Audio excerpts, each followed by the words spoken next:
Hello everyone, welcome back. Today we're gonna play a new game called Don't Eat the Cashier. So let's check it out. What are your pronouns? Your pronouns are she or her. Your body type is 2. Your name is Mia. Sometimes I really wonder, how did I end up here? Not that I dream of a career as a neurosurgeon or astronaut, but for crying out loud, working at the gas station? On the other hand, money is money. I sent a resume to every conceivable and inconceivable place, applying for every position where I could somehow use my degree in art. Zero responses. I had to swallow my pride and find at least something. I found this note stuck to the glass of the bus stop.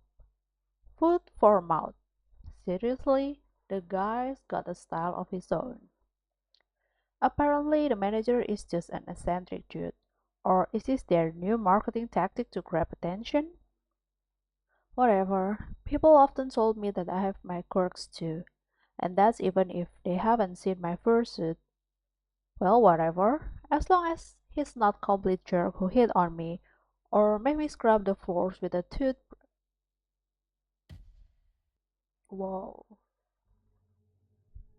I didn't scream. I couldn't move. My brain feverishly tried to find any category for this in its database. Hallucination? Psychosis? Too many energy drinks? A typical middle manager? The monster from my nightmare stirred. Its tentacle creeps closer to the counter. My god. The creature made a sound. Not from a mouth, it had none. The sound emanated from deep within its bulk, hollow, profound, bone-shaking. Greetings, organism. I am Bob, the inscrutable and terrifying consumer of worlds. But you, grain of sand, may call me Manager Bob. No, no. This isn't real. I'm dreaming. I need to wake up. You will sell food for mouths and obey me, for I am ancient. Memorize the rules of this establishment, for my passion is as limited as the salary I offer you. Rule number 1. You sell, no matter what. Chicken food for the mouth, gremlin fuel, noodles made from cursed soul, lottery tickets for extra limb rebels, discount rod, ritual foil, everything must be sold. He points directly at me with that creepy, slimy tentacle. Ugh. Every miserable unit of currency brings me closer to my triumphant exit from this pitiful hole. I pinched myself, but didn't wake up. Rule number 2. Be polite to customers. Ignore bald spots in werewolf fur and watch out for traps when ectoplasmic energetic entities are in the store. What? But don't let them get too bold. Customers are just walking containers for currency, and they should only pay in monetary units. Payment is essential, therefore, or hair of the dead is not accepted. Many of them come here just to chat because they are idle and purposeless organisms. Your task is to make them part with their currency anyway. It's also your duty to heal organisms if they are injured using special kits. If they die, they can give away currency. Am I a doctor now? Werewolves, ectoplasmic entities, and what the hell are you doing? Hold back. Excuse me, dear sir. You seem to have mentioned werewolf and ectoplasm. My voice is as polite as possible. I managed to compress my primal screaming panic into a tight ball and shove it deep down. Werewolves? And that's not to mention that you yourself are a giant meatball with tentacles, damn you. I shall answer your question, curious polite organism. Werewolves and ectoplasmic entities are just a few examples of the many insignificant life forms that frequent this establishment. What unites them is that they are all slaves to consumption, just like your kind. As for my nature, I am your immediate supervisor and a guarantor of your future financial prosperity. I am at a gas station for monsters. I got a job with Cthulhu for minimum wage. This is all you need to know. No, only I need to know. That really is all I need to know. I fear any more knowledge will surely drive me insane. For the first time, something resembling approval flickered across Bob's many-eyed face. A rare and unexpected display of the grains of wisdom that have not yet left the human species. Embrace your ignorance. Let it become your shield and a direct path to the status of Human Employee of the Month.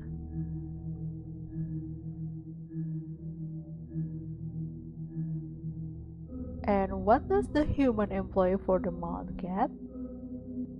A cash bonus of 25 cents. Oh my god. I understand that you humans are already extremely excited about this, but that's not all. You will also have access to the Elite Manager restroom for one full work cycle. During its use, there is only a 7% chance that you will be transported to a dimension of endless pain, suffering, and unimaginable torment. Yeah, no way. Truly generous.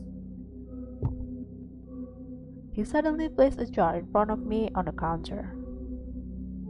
And the last rule, remember organism, this tip container must be filled with money by the end of your week cycle.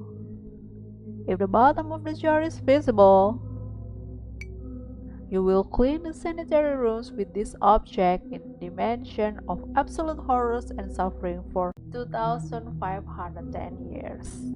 I couldn't take my eyes off the fork, the potential tool of my eternal servitude. At this moment, my mind fully capitulated. Yes, I was hired by a multi-eyed cosmic architect squid. Yes, my client will be non-humans. Yes, I am being threatened with a fork and internal toilet cleaning. How could anyone clean anything with a fork? The same will happen if you even think of escaping before the end of your work contract. My ocular sensorium perceives the subtlest of matters. It will detect you in any corner of this pitiful planetary sphere. Crap, I'm stuck here. I'm in a trap. Do you understand, organism? Yes, sir. Acceptable. Goodbye, organism. Good luck in your currency acquisition and button pressing.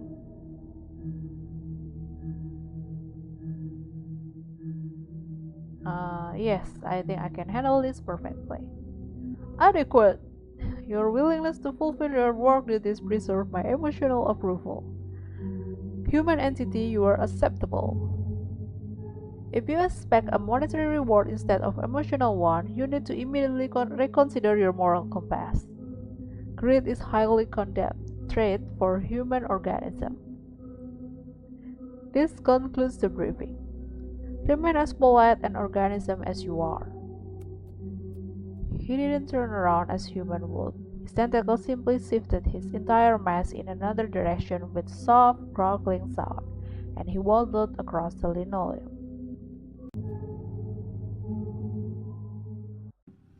Finally, he left me alone.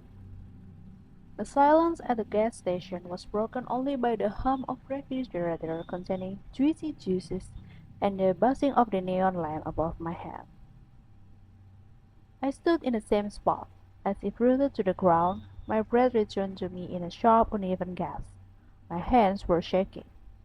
The tip jar, which I need to fill to avoid ending up in a dimension of ancient horrors, still stood proudly on the counter. Okay, so what just happened? Option 1, I've got insane. That's the most logical conclusion. Prolonged stress from job hunting, malnutrition, nerves, anxiety, a disrupted sleep schedule. My brain just malfunctioned. Yes, that's it. I'm going to wake up on my couch in my dingy rented apartment. I pinch myself again and nothing. I scanned the room once more. It smelled of gasoline and old coffee. It was still absurdly real. And that meant everything he said. It was all true. Werewolves, vampires, thieves, the pork. A hysterical mix of laughter and scream of terror welled up in my throat, but I held it back. I needed to get through this. I need to. Oh, no. Don't tell me that's the first customer. Oh, bells? What the hell?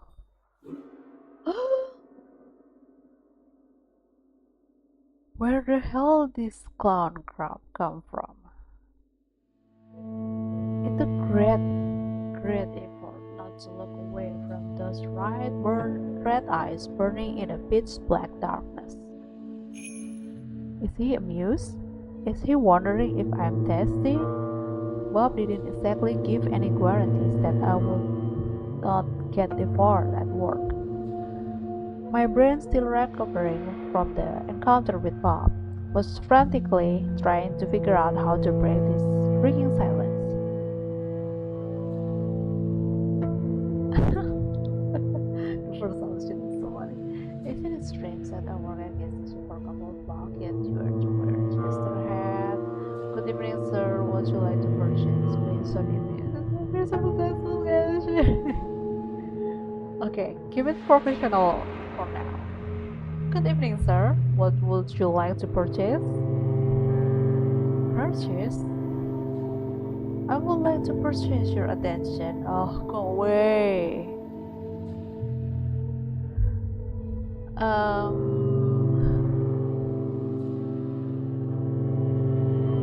I'm not sure that's on the sales list. However, there's plenty of other things. What would you like to purchase? Ah, yes, that's why I'm here. Another corner of the universe. Amazingly, people live here too, and they trade as well. Yet, well, there's nothing to be surprised of. If you think about it, I expected something more interesting. At least a world of lizards and ancient descendant from Hyperborea battling them. My god, another crazy person with a strange way of speaking. And it seems he's in the mood for a chat. So, what is a beautiful, charming lady like you doing in such a dreadful, dirty island of misfortune? Or rather, what is a place like this doing with such a charming lady as you? Oh wait, where's my manners? I suppose I must introduce myself. I have many names, most of which are not fit to be spoken in the company of a lovely lady. The nicest I've heard is the Mad King, a title I plan to pass from me to myself for the coming centuries. However, my mortal mother named me Deiran, okay. Now, may I have your hand?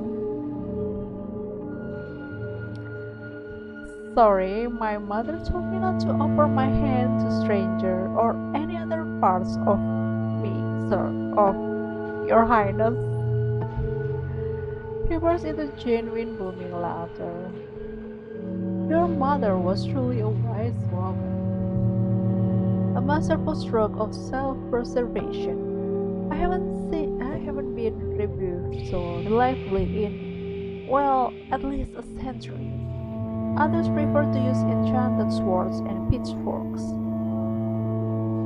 They forget that words can wound too. But perhaps I can still melt your heart. I have an eternity for that, literally. May I know your name? Uh, my name is Queen. I'm also Queen. The Queen of a gas station.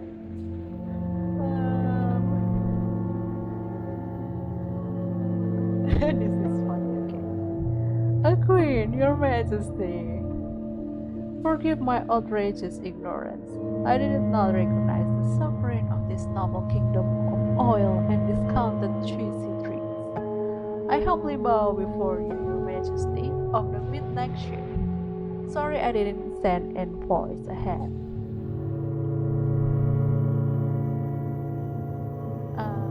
I grant you my royal pardon. A pardon from the lips of the Queen herself. How my wounded soul rejoices! I am redeemed, reborn in the light of your mercy.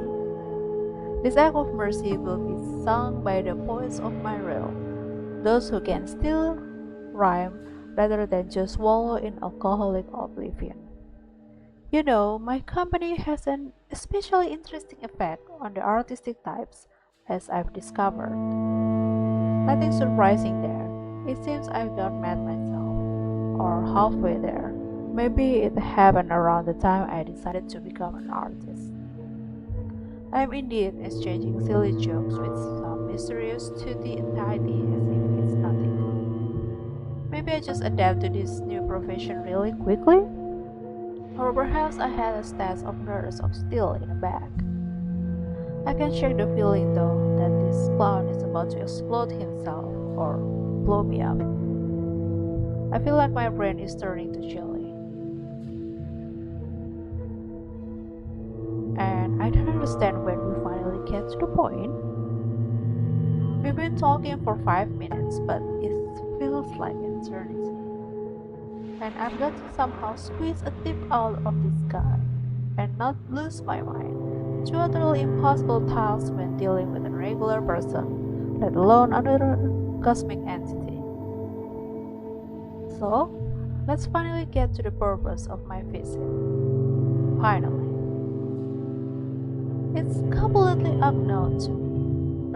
Oh, for crying out loud. There's nothing interesting in the afternoon of this pathetic shack, except for you, so I'm buying your time. Let's have dinner. I'm sure you must be hungry. Oh no. Allow me to create a more pleasant atmosphere for us. I'm shivering from a gust of east wind. He just teleported half of my gas station to a radioactive dump. Or a radioactive dump to my gas station? The jar is gone. My freaking jar! Um,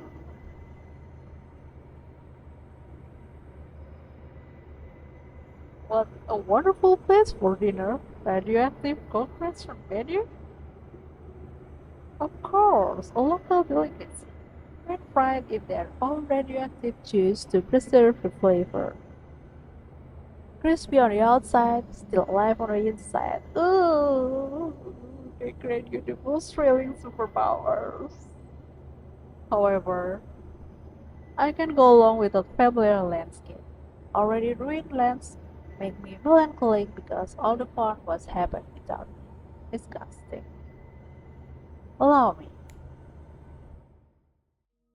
This is something seemingly less radioactive. Amazingly, I haven't thrown up yet. It feels like I've been flushed twice through an interdimensional toilet. I clear my throat. Seems like I'm sitting at a table. Much better. Would you agree? Could be better.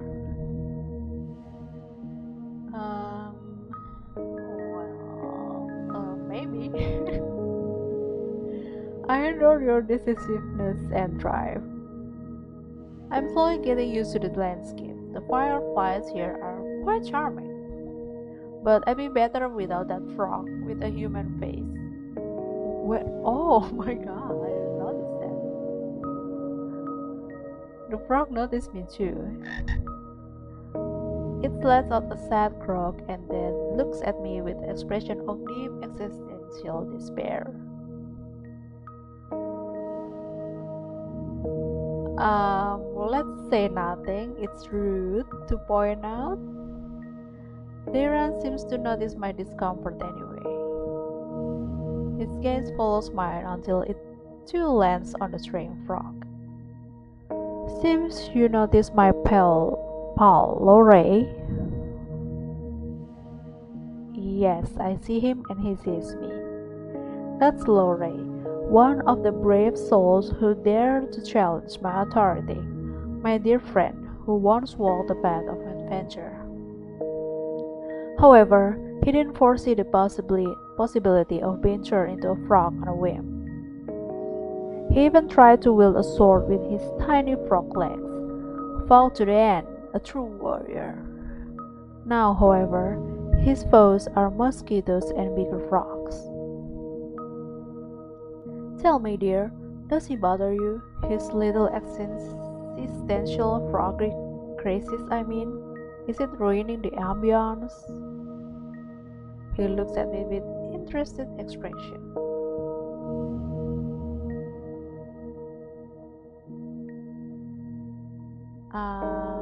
I don't mind him.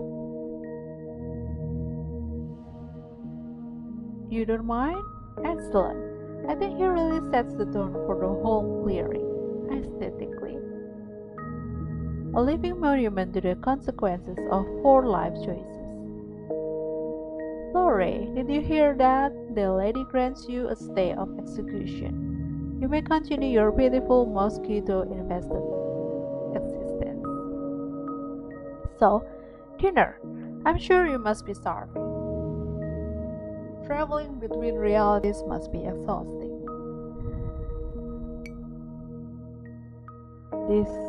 This looks strange, but it smells delicious. Meat with honey?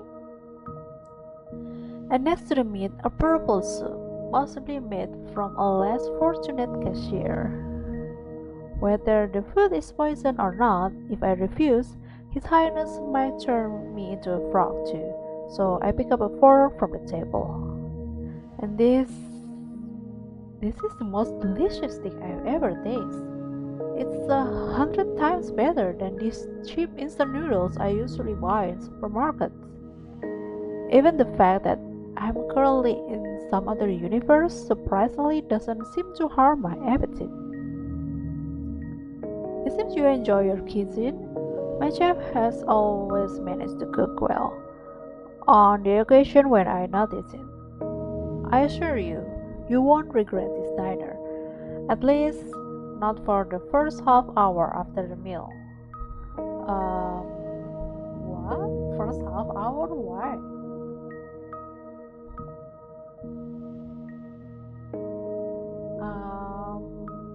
Why are you doing all this? The diner, the teleports, all that? Why? What a delightfully pointless question, even by my standards. I do it because I can. I do it because the alternative is crushing, gray, predictable boredom.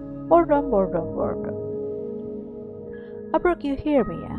Because for the first time in a very, very long time, you are not boring. Because you fear me less than my subjects do, and you can hold a meaningful, albeit questionable conversation, unlike my subject. Believe me, when your interlocutor mind is as steady as wet paper, all the joy of conversation quickly evaporates. Maybe it's because you keep turning them into animals? That's exactly what I mean, my dear. What an amazingly insightful observation. You are a thorn in my sinful side. However, it's only a punishment for the most audacious ones. A ruler, both God and monsters, but no one ever wants to see the other side. And that's truly a pity. What if it's as good as the first sight? Or conversely terrifying? It would be so exciting to find out. I poked at the food with my fork and watched the peculiar scenery from the corner of my eye. The silent hangs between us that may even be called cozy, were I under heavy narcotics.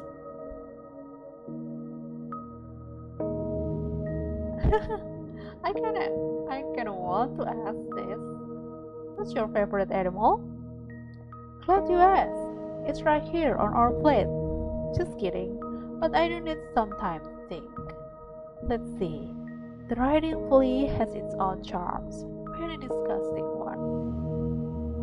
Carnivorous butterflies are beautiful, but they are dumb and noisy. And as we know, only what's empty inside makes a noise. Or what's in my head, it's always ringing. I think it's a dog. It loves its owner with all its heart, whether they are sane or a serial killer, and doesn't notice the difference. It lives in a constant, joyful state of blissful ignorance and misplaced enthusiasm. A creature that finds endless joys in the utterly meaningless. It's truly inspiring. Dogs are the Jester of the animal world, and I adore them for it, especially the smart, little ones. And what about you? I don't think we should say this. Just say cats. To them, we're probably Jester. Oh, indeed. They are the true rulers of this reality, tiny, fury gods of apathy and disdain. And we are their obedient, fearless caretakers. But I've been lucky enough to escape their tyranny and instead enjoy my own and feed those around me. I return to my meal, and just as I chew another bite, I hear His Highness' voice. By the way, how does the meat taste? Is the human flesh tender enough? My fork frees halfway.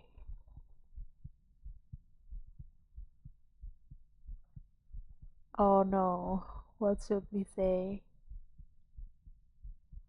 So we know he can kill us, or at least he can turn us into any animals. Hmm, let's choose the third one. Not as tasty as the one I had the day before yesterday. Chew while looking him in the eye, you are the law here. Dot, dot, dot. I meet his gaze slowly and with all authority, place a piece of meat in my mouth and begin to chew without breaking eye contact. I can't remember ever seeing someone so shocked in my life. His mad grin vanishes, his eyes widen, and his own fork freezes halfway to his mouth. For one precious, glorious, sweet moment, the Lord of Chaos is completely and utterly baffled. My dear, you are a true treasure. You didn't just call my bluff, you raised the stakes to the fly. No, no, it's certainly not human. It's just venison, as far as I can tell by taste, not very intelligent. It's definitely not Timmy, our carpenter, who unexpectedly disappeared near the large kitchen cauldron, perfectly sized to fit in it. Definitely not. I personally issued several decrees related to the cannibalism, perhaps even concerning its prohibition, but that's beside the point. I rarely have visitors, and I like to tell you about other interesting guests. After all, it's the most fascinating thing I can share with you. Okay? For a place where mushrooms with eyes grow, it can be incredibly dull here. Shadows in the clearing thicken and stir. They detach from the gnarled trees, rising up from the ground like black ink, and spread across the wall. Dancing and intertwining, they are prepared to perform at their master's whim. Behold this incredibly crooked castle, my dear, crooked to the point of absurdity. Sadly, in reality, its curves look far more aesthetic, but give the creator some leeway for expressiveness. Many brave and not so bright souls have tried to conquer this terrifying, dark, eerie, crooked castle, so many that it become even more crooked. You see, the dreadful monster living there never liked being distracted from its important duties, terribly important duties, like having long, deep conversation with its own reflection or concocting recipes with raisins.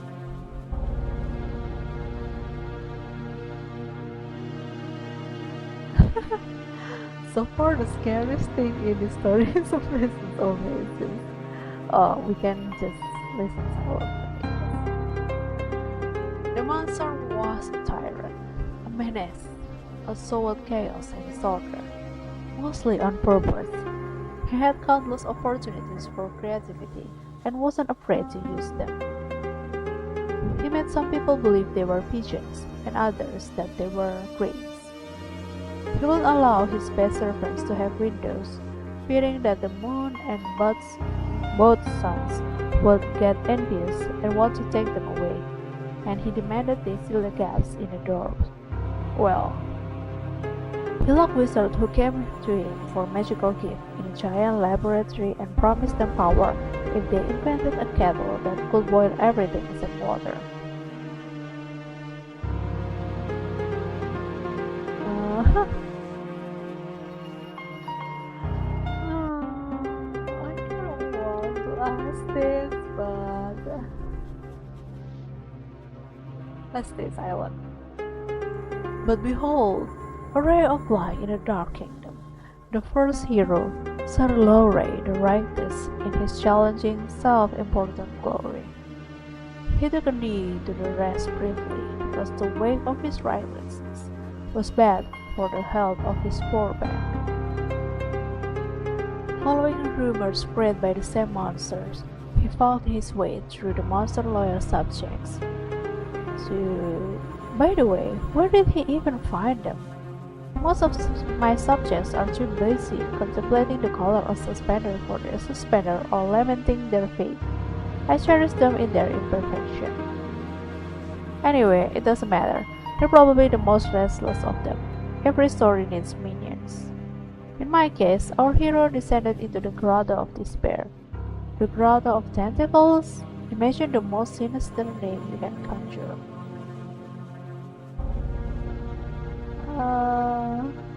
The grotto of my parents disappointed in me.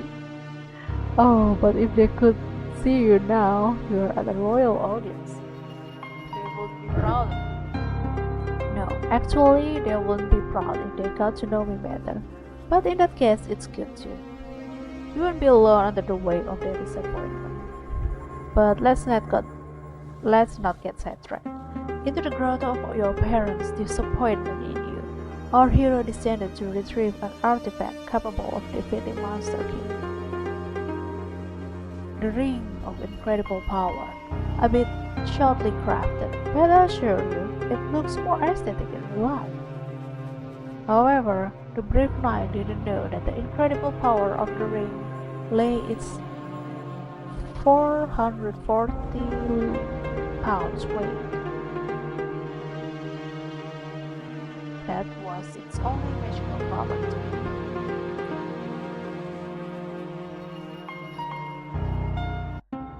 The only incredible thing about this ring was its incredible stupidity and uselessness. The realization that he had spent weeks of his life on a divinely heavy paper ring, and the sudden crushing thought that he should have become a baker instead of hero just to get some sleep. Well, it broke his poor noble mind, not that his mind was ever intended for a serious burden, not meaningfully waiting for him to continue. So the night perished. But then along came Elmer Eagle Eye. They say he earned his nickname escaping from an enemy fortress. On the third day of his captivity, he noticed that his prison cell was lacking the fourth wall. The archer of legendary skill who tried to kill me with a precious shot constantly during breakfast, while biting at ball to the slave, and even while I was devising a plan to get rid of him. The audacity! I hate just killing them. Turning them into madmen is much more fun. and I bestowed a little curse upon the elf as well. I made it so that every time he threw his bowstring, he'd hear the most annoying melody to his ear. Elmer was terrible racist. He hated dwarfs, so naturally the melody became the national anthem of the dwarfs, played in a loop by a bagpipe orchestra. The pure rage it provoked derailed his aim every time. Eventually, he stormed into the castle, dropped his bow and begged for a job at my court in exchange for changing the song to anything else. He was desperate, and I was a villain. Everything aligned incredibly well. Now he's my royal huntsman. The dwarf march is replaced with a lively elven sea chanting, and let no one dare accuse me of being callous and heartless. Now he has salary, good food, clothing, entertainment, and full guarantee of non-dismemberment. A happy ending, right? For me, absolutely. I never had such a good hunter in my life. I never quite figured out where he gets all those species of animals, but no matter. And finally, the witch, and a classic giant head under which you could easily fit another witch. She tried a different approach, seduction. She attempted to charm me, to gain my trust, to become my spouse. Fatal miscalculation.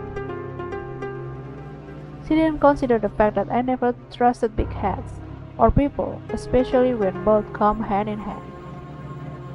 And those who wear suspenders and a belt at the same time. A person who doesn't even trust their own pants certainly doesn't earn the trust of His Highness. Then again, I don't trust His Highness either. I don't trust myself, especially the left side of my brain, especially on Thursday. But back to heads. Heads don't evoke any particular feelings in me. No love, no hate, not even mild annoyance. It's normal. Really? I suggest you quickly develop a strong opinion about them. They say it's a highly entertaining hobby, and useless, like any good hobby. Meanwhile, the witch was quite overt in her murderous intention, jingling with all her concealed weapons. Why does a witch need so many hidden blades? She must have been very bad at witchery. In any case, she now resides in my dungeon, and you see, I haven't decided what to do with her yet. Her fate is blank slate, a story yet to be written, so I offer you the pen. I simply adore random choices. Give me yours, Mia. What punishment befits her? What? Does she really want me to decide what to do with a real person? Can I even save her? And does it matter what I choose? Everything here follows his whims anyway. But as long as I play the circus monkey, I have a chance to get out of here alive. Maybe I should just entertain him. Damn, what shall I do?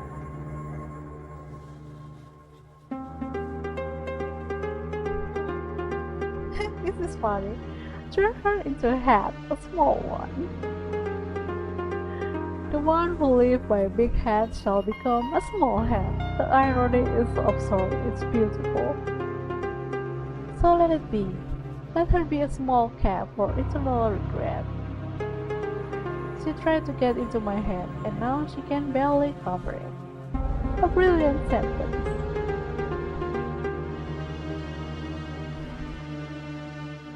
Something's missing from this tale. You never told me about the monster itself.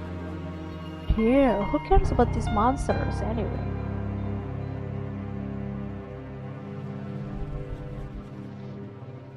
I do. If monsters are the mark, then I'm the pig.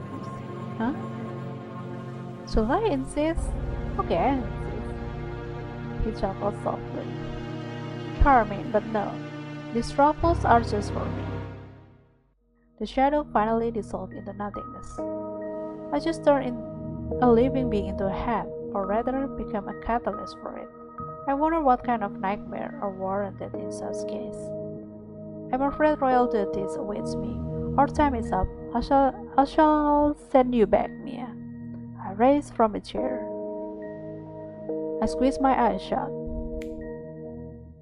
The light is blinding even with my eyes closed. So unusual after all this darkness. The jar is full of money. It was all worth it. Whoa. Greetings, organism. How is your work progressing? I see. The first transaction was successful. Acceptable. This still doesn't save you from the threat of cleaning sanitary facilities, but it's a wonderful starting point for your entire tiny life.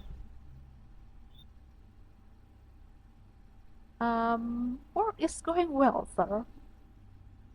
Excellent. Maintain this level of productivity. You may be rewarded with an additional 5-minute feeding break for if you can find food. Rejoice in my generosity. Continue working. I'm experiencing a positive emotional reaction. I'm proud of you, and I will be even prouder if you acquire even more currency. Goodbye, Mr. Manager. Your tentacles shine particularly beautifully at this time of day. Your comment regarding the shine of my appendage is noted, organism. The secret is meticulous regime of polishing them with foil bib. Okay, slime. Goodbye. He slaps across the floor to his office. As soon as Bob's rhythmic, wet slaps fade away, a deep silence descends on the station.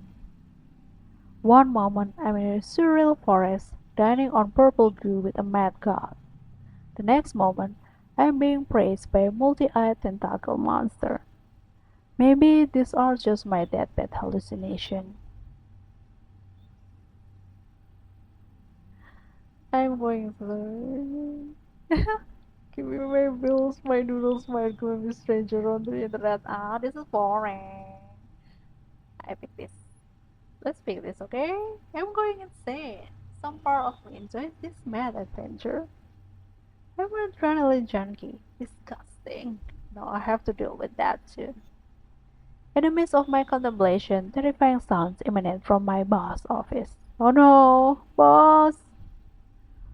Unfair bills, unacceptably large number.